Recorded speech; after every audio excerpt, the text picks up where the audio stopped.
കർത്താവിൽ പ്രിയരെ, ഇന്നത്തെ ദൈവവചന ചിന്തകളിലേക്ക് നമുക്ക് പ്രാർത്ഥനയോടെ പ്രവേശിക്കാം. നമ്മുടെ ദൈവം ആരൊക്കെ നമ്മളെ തള്ളിക്കളഞ്ഞാലും തള്ളിക്കളയാത്ത ദൈവമാണ്. ജീവിതത്തിൻ്റെ ഏത് സാഹചര്യത്തിലും നമുക്ക് ദൈവത്തിൻ്റെ സാന്നിധ്യം അനുഭവിക്കാൻ കഴിയും.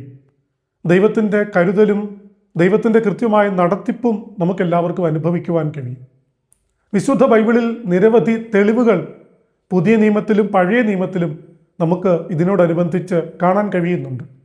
ഞാൻ ആദ്യമായിട്ട് പറയാൻ പോകുന്നത് പഴയ നിയമത്തിൽ നിന്ന് ഹാഗറിനെ കുറിച്ചാണ്. ഉൽപ്പത്തി പുസ്തകം 16-ാം അധ്യായവും 21-ാമത്തെ അധ്യായവും അത് വ്യക്തമാക്കുന്നു. 16-ാമത്തെ അധ്യായത്തിൽ ഹാഗാർ അബ്രഹാമിൻ്റെ വീട്ടിൽ നിന്ന് ഭയപ്പെട്ട് ഓടിപ്പോവുകയാണ്. പോകുന്ന വഴിയിൽ മരുഭൂമിയിൽ വെച്ച് ഒരു നീരുറവിൻ്റെ അരികെ വെച്ച് ദൈവത്തിൻ്റെ ദൂതൻ അവളോട് സംസാരിക്കുന്നു. അവൾക്ക് കൃത്യമായ ഒരു ഗൈഡൻസ് കൊടുക്കുന്നു. ആ മരുഭൂമിയിൽ അബ്രഹാമോ സാറായിയോ അവളെ തേടി വരാതിരിക്കുമ്പോൾ ദൈവത്തിൻ്റെ ദൂതൻ അവൾക്ക് വേണ്ടി ഇറങ്ങിച്ചെന്ന് അവളോട് സംസാരിച്ച് അടുത്തതായിട്ട് എന്ത് ചെയ്യണം എന്ന് വളരെ കൃത്യമായിട്ട് ഒരു നടത്തിപ്പ്, ഒരു ഗൈഡൻസ് അവൾക്ക് കൊടുക്കുകയാണ്.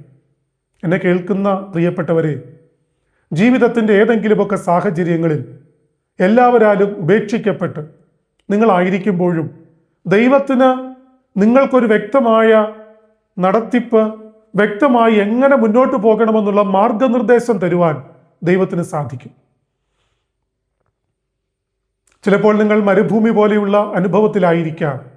ചിലപ്പോൾ എന്ത് ചെയ്യണമെന്നറിയാത്ത സാഹചര്യത്തിലായിരിക്കാം. നിങ്ങൾക്ക് ഒരു വ്യക്തമായ തീരുമാനമെടുക്കാൻ കഴിയുന്നില്ലായിരിക്കാം. ദൈവമുഖത്തേക്ക് നോക്കുക. ദൈവത്തിന് ചില തീരുമാനങ്ങളുണ്ട്. ദൈവത്തിന് ചില മാർഗനിർദ്ദേശങ്ങൾ നിങ്ങൾക്ക് തരുവാനുണ്ട്. അതിൽ ആശ്രയിക്കുക. അതിനുശേഷം ഹാഗർ മടങ്ങിപ്പോയി. അബ്രഹാമിൻ്റെ ഭവനത്തിലായിരുന്നു. 21-ാമത്തെ അധ്യായത്തിലേക്ക് വരുമ്പോൾ അബ്രഹാം ഹാഗാറിനെ വീട്ടിൽ നിന്ന് ഇറക്കി വിടുകയാണ്.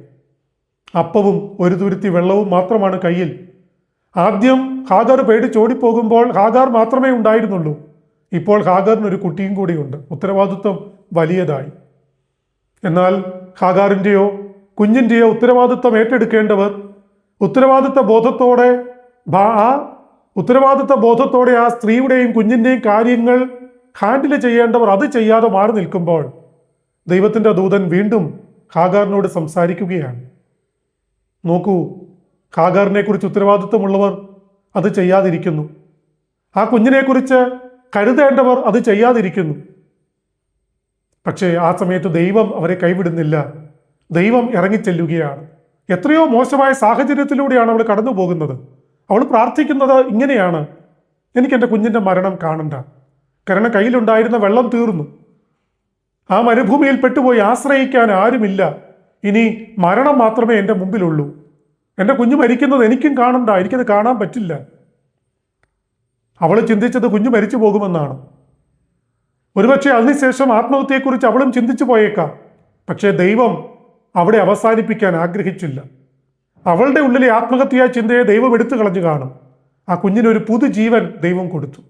അതെ, ജീവിതം ഇവിടം കൊണ്ട് അവസാനിക്കുമെന്നോ ആത്മഹത്യയല്ലാതെ മറ്റൊരു മാർഗമില്ലെന്നോ കുഞ്ഞിനെ ഓർത്തുള്ള വേവലാതി കൊണ്ടോ ഒക്കെ ജീവിതം തള്ളി നീക്കുന്നവരോട് എനിക്ക് പറയാനുള്ളത്, ദൈവത്തെങ്കിലേക്ക് നോക്ക്. ദൈവത്തിന് വ്യക്തമായ ഒരു ഗൈഡൻസ് നിങ്ങൾക്ക് തരാനായിട്ട് സാധിക്കും. പിന്നീട് നമ്മൾ കാണുന്ന വ്യക്തമായ ഒരു ഉദാഹരണം വെളിപ്പാട് പുസ്തകമാണ്. അപ്പോസ്തലനായ യോഹന്നാൻ, അദ്ദേഹത്തെ സാഹചര്യവും അതിൻ്റെ പശ്ചാത്തലവും നമുക്കെല്ലാവർക്കും നല്ല ബോധ്യമുണ്ട്.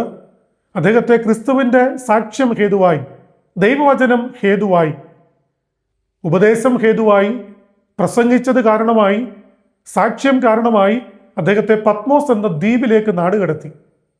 ആ ദ്വീപിനെക്കുറിച്ച് ഞാൻ വിശദീകരിക്കുന്നില്ല. എങ്കിലും ആൾത്താമസമില്ലാത്ത, ആൾപ്പാർപ്പില്ലാത്ത, ഒരുപക്ഷെ മൃഗങ്ങൾ മാത്രമുള്ള, കടലിലെ തിരമാല ആഞ്ഞടിക്കുന്നതിൻ്റെ ഹുങ്കാര ശബ്ദമല്ലാതെ മറ്റൊന്നും കാതുകളിൽ കേൾക്കാൻ സാഹചര്യമില്ലാത്ത ഒരിടം. അവിടേക്കാണ് യോഹന്നാൻ നാട് കടത്തപ്പെട്ടത്. പക്ഷെ അങ്ങനെ ഇരിക്കുമ്പോൾ വെളിപ്പാട് പുസ്തകം 4-ാം അധ്യായം 1-ാമത്തെ വാക്യം മുതൽ ഇവിടെ കയറി വരിക എന്നൊരു ശബ്ദം യോഹന്നാൻ കേൾക്കുകയാണ്. അതായത് എല്ലാവരെയും യോഹന്നാനെ മാറ്റി നിർത്തി. നാട്ടിൽ നിർത്താൻ കൊള്ളാത്തവൻ എന്ന പേര് കൊടുത്ത് പറഞ്ഞു വിട്ടു. നാട് കടത്തപ്പെട്ടു. നാട് കടത്തപ്പെട്ട് കഴിഞ്ഞപ്പോൾ യോഹന്നാന് വേണ്ടി ശബ്ദിക്കാൻ ആരുമില്ല. യോഹന്നാനോട് സംസാരിക്കാൻ ആ ദ്വീപിൽ ആരുമില്ല. തികഞ്ഞ ഏകാന്തത അനുഭവിക്കുന്ന ഒരു മനുഷ്യൻ, ആരോടും സംസാരിക്കാനില്ല. തികഞ്ഞ ഏകാന്തതയല്ലാതെ അദ്ദേഹത്തിന് അവിടെ മറ്റൊന്നും അഭിമുഖീകരിക്കാനില്ല. അദ്ദേഹം പറഞ്ഞാൽ കേൾക്കാൻ ആരുമില്ല, അദ്ദേഹത്തോട് സംസാരിക്കാൻ ആരുമില്ല, സ്വന്തം സങ്കടമൊന്ന് തുറന്നു പറഞ്ഞാൽ അത് കേൾക്കാൻ പോലും അവിടെ ആരുമില്ല. ഒരുപക്ഷെ ഞാൻ ഈ പറയുന്നതിൻ്റെ സങ്കടം, ആ ഒരു ഫീലിങ്സ് എല്ലാവർക്കും മനസ്സിലാകണമെന്നില്ല. പക്ഷേ ഏകാന്തത അനുഭവിക്കുന്നവർക്ക് അത് മനസ്സിലാകും. ഒറ്റയ്ക്ക് ഒരിടത്ത് പെട്ടുപോയവർക്ക് മനസ്സിലാകും. അല്ലെങ്കിൽ ഒരു വീട്ടിനകത്ത് എല്ലാവരും ഉള്ളപ്പോഴും സ്വന്തം കാര്യങ്ങൾ തുറന്നു പറഞ്ഞാൽ മനസ്സോടെ അംഗീകരിക്കാൻ കഴിയാത്ത ആളുകൾ വീട്ടിനകത്ത് പോലും ഇല്ലാത്ത സാഹചര്യത്തിൽ അനുഭവിക്കുന്ന ആളുകൾക്ക് ഞാൻ പറയുന്നത് വ്യക്തമായിട്ട് മനസ്സിലാകും. ആൾക്കൂട്ടത്തിലാണെന്ന് വിചാരിച്ച് ഏകാന്തത ഇല്ല എന്നൊന്നും ചിന്തിക്കരുത്. ഒരുപാട് ആളുകൾക്ക് നടുവിലും കുടുംബാംഗങ്ങൾക്ക് നടുവിലും ഏകാന്തത അനുഭവിക്കുന്ന ഒത്തിരി ആളുകളുണ്ട്. സംസാരിക്കാൻ, എന്നെ കേൾക്കാൻ ആരുമില്ലല്ലോ എന്ന് ചിന്തിക്കുന്ന ആളുകളുണ്ട്. അപ്പൊ യോഹന്നാൻ ഏകാന്തതയിൽ സമയം ചെലവിടുമ്പോൾ അവിടെയാണ് ദൈവത്തിന്റെ ശബ്ദം കാതിൽ കേൾക്കുന്നത്. അതെത്ര വലിയ ഒരു അനുഗ്രഹമാണെന്നറിയാമോ? വരണ്ട ഉണങ്ങിക്കിടക്കുന്ന മണ്ണിലേക്ക് പുതുമഴ പെയ്യുന്നത് പോലെ കേൾക്കാൻ മറ്റൊരു ശബ്ദവും ഇല്ലാതിരിക്കുമ്പോൾ ദൈവത്തിന്റെ ശബ്ദം യോഹന്നാൻ കാതിൽ കേൾക്കുകയാണ്. എന്താ ശബ്ദം? ഇവിടെ കയറി വരിക എന്ന. അതായത് ലോകം മുഴുവൻ നിന്നെ വേണ്ടെന്ന് വെച്ചല്ലോ, ലോകം മുഴുവൻ നിന്നെ തള്ളിക്കളഞ്ഞല്ലോ, നീ ഒന്നിനും കൊള്ളാത്തവനാണെന്ന് പറഞ്ഞല്ലോ, നീ ഒന്നിനും കൊള്ളാത്തവളാണെന്ന് പറഞ്ഞല്ലോ, പക്ഷേ എനിക്ക് നിന്നെ ആവശ്യമുണ്ട്, നീ ഇങ്ങോട്ട് വാ. ആരും വേണ്ടെന്ന് പറഞ്ഞ് നിന്നെ അകറ്റിയാലും ഞാൻ നിന്നെ ചേർത്ത് പിടിക്കാം എന്നല്ലേ അതിൻ്റെ അർത്ഥം. ഇവിടെ കയറി വാ. ഇതിന് പ്രാവചനികമായ മറ്റു ചില അർത്ഥങ്ങളുണ്ട്, ഞാൻ അതിലേക്ക് പോകുന്നില്ല. യോഹന്നാൻ എന്ന വ്യക്തിയോടുള്ള ദൈവിക സംഭാഷണം മാത്രമാണ് എടുക്കുന്നത്. യോഹന്നാനോട് പറയുകയാണ്, ഇവിടെ കയറി വരിക, മേലാൽ സംഭവിക്കാനുള്ളത് ഞാൻ നിനക്ക് കാണിച്ചു തരാം. വലിയൊരു ശുശ്രൂഷയുടെ നിയോഗത്തിലേക്കാണ് യോഹന്നാൻ എടുത്തെറിയപ്പെടുന്നത്. ഏത് ലോകമാണോ നിന്നെ തള്ളിക്കളഞ്ഞത്, ഏത് ലോകമാണോ നിന്നെ പരിഹസിച്ചത്, നിന്ദിച്ചത്, നിന്നെ നാട് കടത്തിയത്, നിന്റെ ഏകാന്തതയ്ക്ക് കാരണമായത്, അവർക്ക് എന്ത് സംഭവിക്കുമെന്ന് നീ പ്രവചിക്കാൻ പോവുകയാണെന്ന്.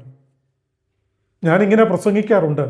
ആ ഏകാന്തത യോഹന്നാനെ പ്രവാചക ശുശ്രൂഷയിലേക്ക് നയിക്കുന്ന ഇടമാക്കി മാറ്റാൻ സ്വർഗത്തിലെ ദൈവത്തിന് കഴിഞ്ഞു.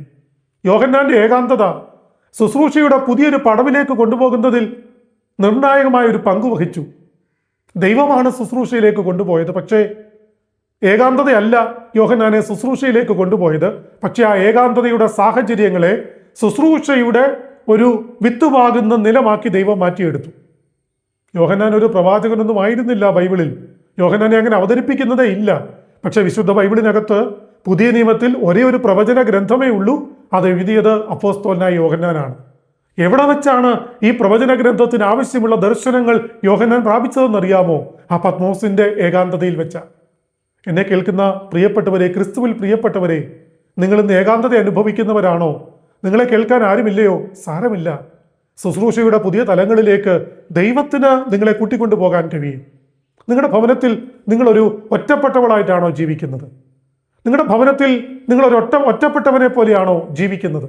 സാരമില്ല, പേടിക്കണ്ട, ഭയപ്പെട്ടു പോകണ്ട. ദൈവത്തിൽ ആശ്രയിക്ക്. സ്വർഗത്തിലെ ദൈവം നിന്നെ കാണുന്നുണ്ട്. സ്വർഗത്തിലെ ദൈവം നിന്നെ അറിയുന്നുണ്ട്. ചില ദർശനങ്ങൾ, ചില വെളിപ്പാടുകൾ, ചില പ്രാർത്ഥനയുടെ മറുപടികൾ നിനക്ക് തരാൻ ദൈവം വിശ്വസ്തന്. പക്ഷേ ഏകാന്തതയെ പ്രാർത്ഥനയുടെ അവസരമാക്കി മാറ്റാൻ നമ്മൾ ഒരിക്കലും മറന്നു പോകരുത്. അപ്പോൾ തീർച്ചയായിട്ടും നമ്മുടെ ദൈവം പഴയ നിയമത്തിലായാലും പുതിയ നിയമത്തിലായാലും ഏകാന്തതയിലേക്ക് ഇറങ്ങി വന്ന് നമ്മളോട് സംസാരിക്കുന്ന ദൈവമാണ്. കഷ്ടതയിലേക്ക് ഇറങ്ങി വന്ന് നമ്മളോട് ഇടപെടുന്ന ദൈവമാണ്. ആരൊക്കെ തള്ളിക്കളഞ്ഞാലും നമ്മളെ തള്ളിക്കളയാത്ത സ്വർഗത്തിലെ ദൈവമാണ്. ദൈവകരങ്ങളിലേക്ക് നമ്മെ തന്നെ നമുക്ക് ഏൽപ്പിച്ചു കൊടുക്കാം. ദൈവത്തിൽ ആശ്രയിക്കാം. ദൈവിക കരുതലും ദൈവത്തിൻ്റെ മാർഗനിർദ്ദേശങ്ങളും അനുഭവിച്ച് നമുക്ക് മുന്നോട്ട് പോകാം. ഈ ദൈവവചന ചിന്തകളാൽ കർത്താവ് നിങ്ങളെ അനുഗ്രഹിക്കട്ടെ. നിങ്ങൾക്കായി ഞങ്ങൾ പ്രാർത്ഥിക്കുന്നു. നിങ്ങൾക്ക് എന്തെങ്കിലും പ്രാർത്ഥനാ വിഷയങ്ങളുണ്ടെങ്കിൽ ഇതിൻ്റെ താഴെ കമൻ്റായിട്ടോ അല്ലെങ്കിൽ ഇമെയിലായിട്ടോ ഞങ്ങൾക്ക് അയക്കാവുന്നതാണ്. നിങ്ങൾക്കായി ഞങ്ങൾ പ്രത്യേകം പ്രാർത്ഥിക്കും. ഈ ശുശ്രൂഷയോർത്ത് നിങ്ങളും പ്രാർത്ഥിക്കണമേ എന്ന് അപേക്ഷിക്കുന്നു. ദൈവം നിങ്ങളെ സമൃദ്ധമായി അനുഗ്രഹിക്കട്ടെ.